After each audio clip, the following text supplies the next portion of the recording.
Мелис Арыпбек көз карансы журналист, публицист, акын, жазушы. Чоң Казат кыймылы бул чоң агымга айланды.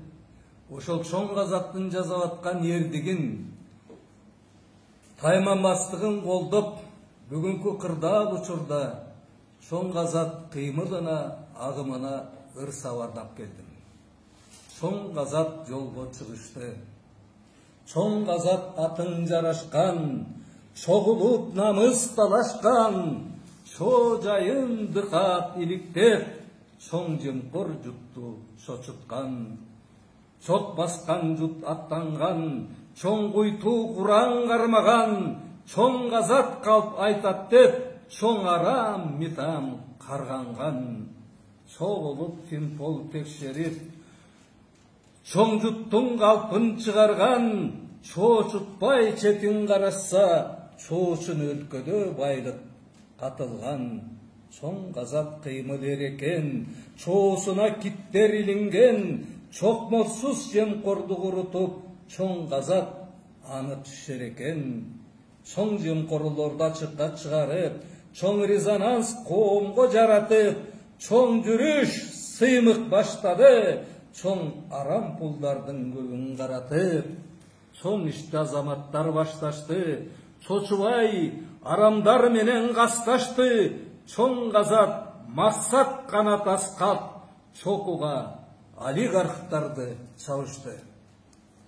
Молодец, Сава. Мына Мелис Арыпбек, эркен журналист, публицист. 7 июньда жазып турса. Бүгүн эле 1 саат мурун жазганан келди. Рахмат Ава, чоң Казатка жакшы жазып турсуз. İşinizге sizге да ийгиликтер болсун, бизге да ийгиликтер болсун. Эмне айтып кетесиз, бир эки сөз. Эми сыймыгынын, сенин атыңа затың жарашкан кыргыз элинин сыймыгы болуп калды. Да, буюрса рахмат. Ооба.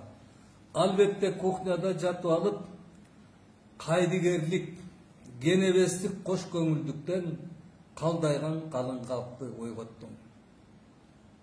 Кара мүртөс, кара санатай, казнаны калпы уурдаган, капыр митам уурулардын четин чыгара баштадың айланай.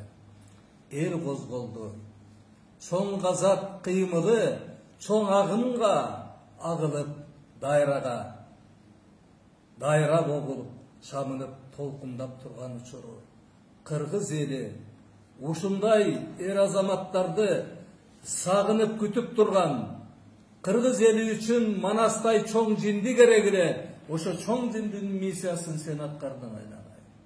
Ошон үчүн мен атайын силерди колдоп келдим. Силердин кыймыл менен, силердин агым дайра менен кыргыз элин туңгуюктан чыгаралык. Ынтымак биримдикке келелик. Рахмат Ава. Жакшы жазып турсуз. Чоң рахмат. Өзүңө